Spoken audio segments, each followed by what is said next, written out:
पिले भूगोल क्लास को मु स्वागत करुछि। पूर्व कालांशरे आमे भारतर भू व्यवहार अध्ययन करथिले। आज सेही संबंध रे अवशिष्टांश अध्ययन करिबा।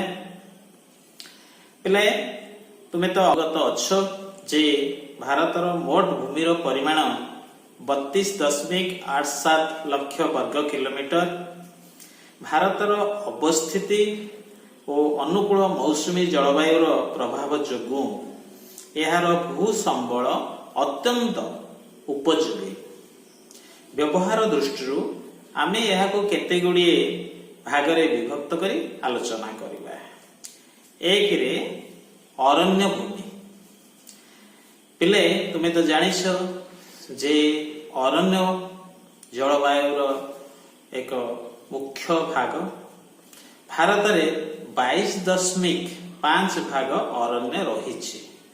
पारिस्थितिक संतुलन अनुसार 1/3 अर्थात 33% अरण्य भूमि रहिबा कथा एवं यार 60 भाग पार्वत्य भूमि रे रहिबा कथा एवं बाकी अंश समतल भूमि रे रहिबा आवश्यक।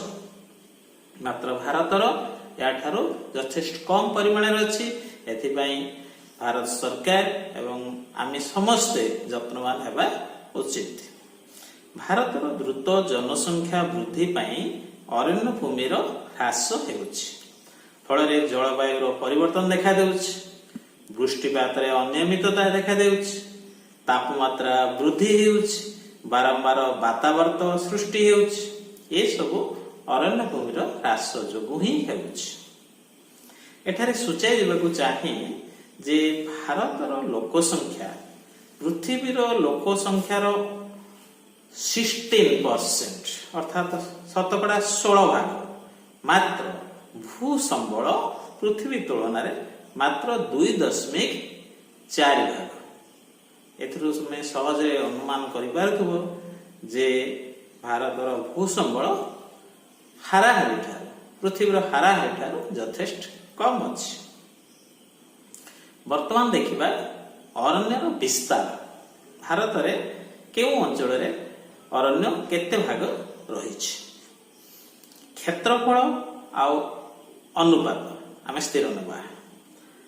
अंडमान और निकोबर द्वीपपुंज रे अरुणाचल रे मध्य ए मोट 80 भाग अरण्य रहिछि। केउथरे कहले पिले अंडमान निकोबर द्वीपपुंज एवं अरुणाचल प्रदेश ये दुईटी अंचल रे सर्वाधिक अरण्य रही जहां आम 80 भाग बोले कहते। मिजोराम, नागालैंड, मेघालय, त्रिपुरा, जम्मू काश्मीर, दादरा नगर हावेली रे 40 रु 80 भाग पर्यंत अरण्य भूमि रही। ता तळु गोवा, आसाम, सिक्किम, मध्य प्रदेश, ओडिशा, केरल, मणिपुर, आंध्र प्रदेश, हिमाचल प्रदेश रे मात्र 20 भाग रु 40 भाग पर्यंत अरण्य रही। अवशिष्ट राज्य गुड़िक 20 भाग रु कम अरण्य रही। नंबर 2 रे आलोचना करिबा चारण और गोचर भूमि। भूसंबल को द्वितीय भाग आमे होछन्ते। चारण गोचर भूमि भारत रे मात्र 4 भाग चारण भूमि देखा जाए, बहुत कम। भारतर हिमाचल प्रदेश रे सर्वाधिक चारण भूमि देखा जाए। हिमालय पार्वत्य अंचल रे जम्मू काश्मीर, उत्तराखंड, उत्तर पूर्व राज्यर पार्वत्य अंचल रे एवं पश्चिम घाट पर्वतमाला पाददेश रे किछि परिमाण रे चारण भूमि विक्षिप्त भाव रे माने एणे तेणे देखा जाए।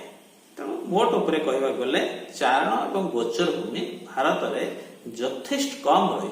सेथि पई हमर गृहपालित पशु गो संपद परिमाण बहुत कम। 3 कृषि भूमि भारत रे प्राय 55 भाग कृषि भूमि कार्य रे व्यवहार हेउछि।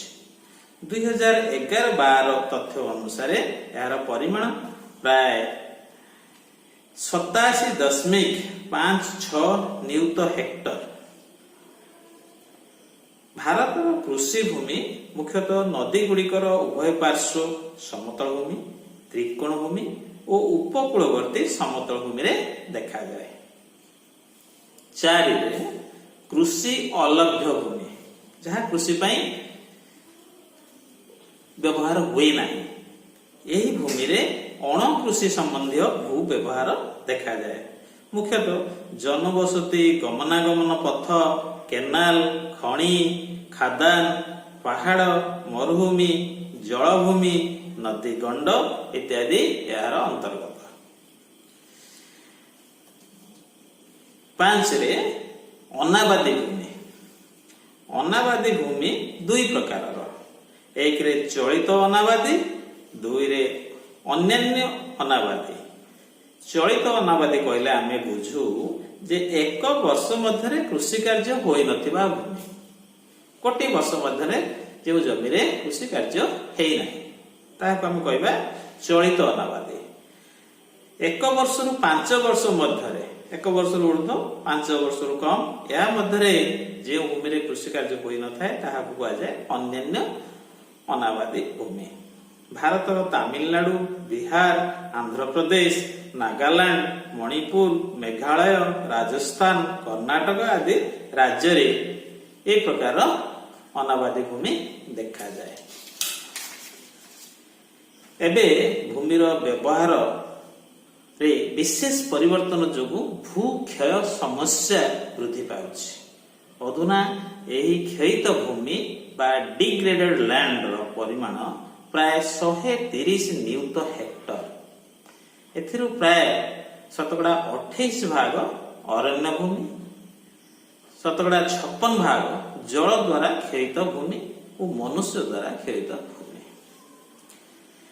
भू समस्यार समाधान। भू समस्यार समाधान पाई आमे केते गुड़िए नियम देखिबा कथा। 1 रे पुनः वनीकरण और नियंत्रित पशुचारण। 2 रे कृषि और अरण्य भूमिर संरक्षण। 3 रे बालुका पहाड़ वृद्धिर संकोचन। 4 रे शिल्प केन्द्र निर्गत वर्ज्य वस्तुर सुपरिचालना। 5 रे नदी और पवन द्वारा भू क्षय को प्रतिरोध करिबा एवं शेष रे भू व्यवहार एक सुचिंतित योजना प्रस्तुत करिबा। यह हेउछि आजिर आलोचना।